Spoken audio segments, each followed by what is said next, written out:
Hej. Det var dig, der hjalp mig sidst, ikke? Ja, ja. Hej, hej. Hej, dag. Hej, det vidste ikke. Er det det? Hej. Mads. Hej, også.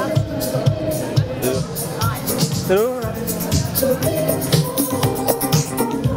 At være eller ikke at være. Det er spørgsmålet, ja. Hvad vil det egentlig sige at være et menneske? Og hvad betyder det egentlig at have en identitet? Hvem jeg er? Jeg er prins H. Hvad siger du? Hvordan mit liv ser ud? Jo, om jeg nogensinde tænker over det. Eller om jeg aldrig tænker over det. Om jeg bare lever op til andres forventninger. Ja, finder min egen vej. Jamen det håber da jeg virkelig at gøre.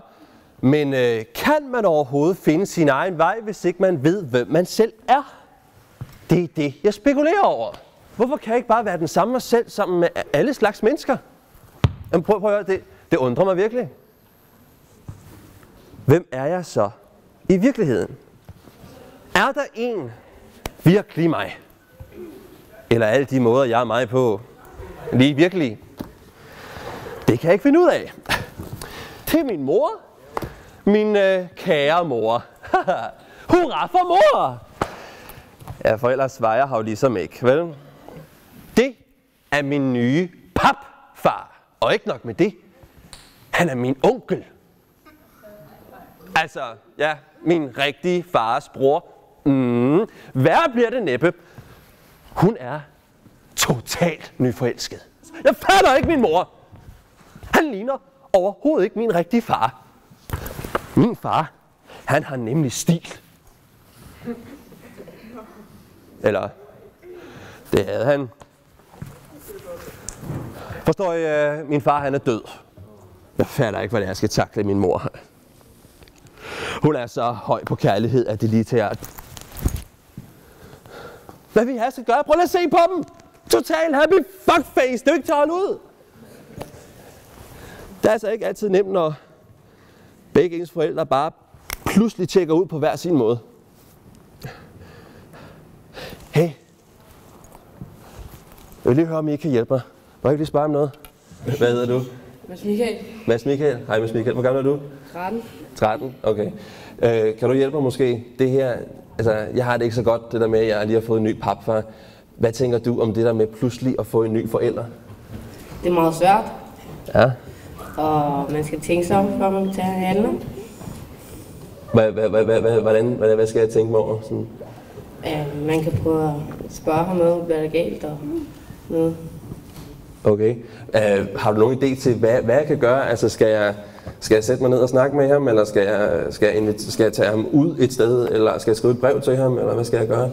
Vi kan for eksempel prøve at tage ud og spise. Ja. Og så kan I snakke sammen. Ud og spise og snakke sammen? Det var da en god idé, det har jeg sgu aldrig tænkt over. Tak skal du have. Tak. Hvad kan jeg gøre nu for ligesom at få det bedre med min papfar? Du kan da bare sige til din mor, at hun skal smide ham ud. Sige til min mor, at hun skal smide ud? Ja. Ham ud? Ja. Okay. Ja. Jeg vil ønske, at jeg kunne sige det her til dig i levende liv, far. Forstår du? Jeg elsker dig faktisk. For den du var. Og fordi du har hjulpet mig til at blive den jeg er. Du var den allerbedste far for mig. Og jeg vil ønske, du var her, så jeg ikke skulle stå og tale ud i luften til en dum kiste. Hvad tænker du om det der med at miste nogen? Det kan godt være svært. Hvad er svært? Hvorfor? Fordi at de pludselig ikke er der mere. Ja. Har du et bud på, hvad jeg kan gøre for at blive sådan, for ligesom at komme over det her døden med min far? Du kan tale med nogle andre om det, eller tage ud til hans gravsted. Ja. Tage ud til hans gravsted? Ja. Så jeg skal ikke lægge låg på følelserne? Jeg må godt være ked af det, eller hvad tænker du? Jeg må gerne være ked af det. Du må godt være ked af det? Ja. Okay.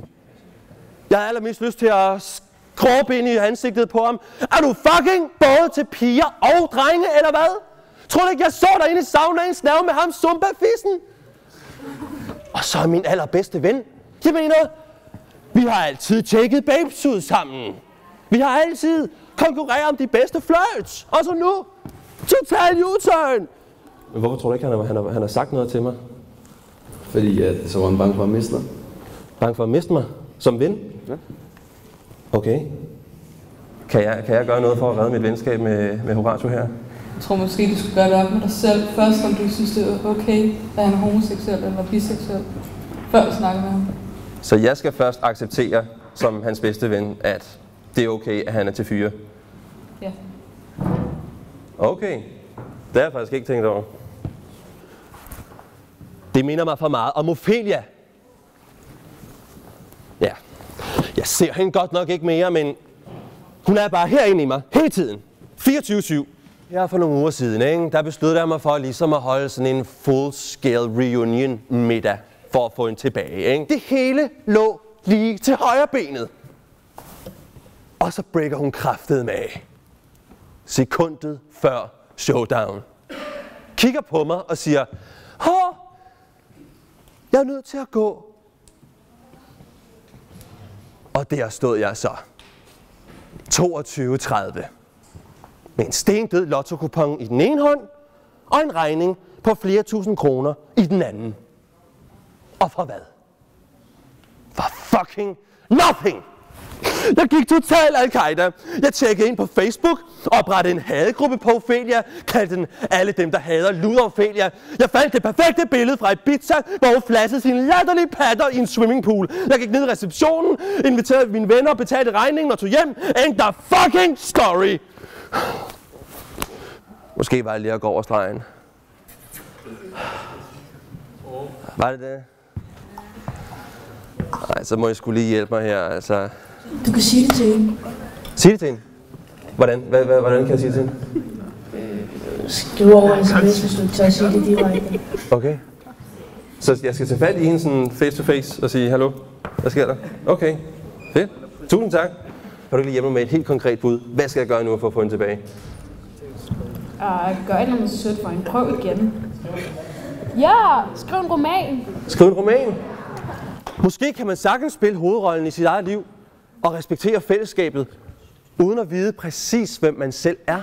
Det kan være, at de mange spørgsmål til mig selv i virkeligheden baner vejen frem til svaret. Altså, svaret på, hvad der er rigtigt for mig. Det sværeste, det er at holde fast i mig selv. Ikke lade mig styre andres mening. Mest fordi, at jeg tit bliver i tvivl, og ikke rigtig ved, om jeg skal gå til højre eller venstre. Altså, i situationen, ikke? Klart Ophelia ikke orkede mig den der hotel midt aften. Det var bare et stort blinkende ophørsudsalg. Hvorfor kunne jeg ikke bare sige det, som det var? Ophelia, jeg elsker dig. Jeg vil bare helt vildt gerne være kærester igen. Det kunne jeg bare ikke. Så er det, jeg må sige til mig selv. Så er det, jeg må tage fat i mig selv. Tro på mig selv. Sige til mig selv, hver gang jeg bliver i tvivl. Prins H, det er dig, som skal spille hovedrollen i dit liv. Ikke alle andre. Og det er det, vi alle sammen skal huske. Husk, I skal spille hovedrollen i jeres liv. Okay? Og respektere fællesskabet. Godt. Jeg sidder heroppe et stykke tid efter forestillingen, hvis nogen har lyst til at snakke. Ellers så tusind tak for i dag, og kom godt hjem.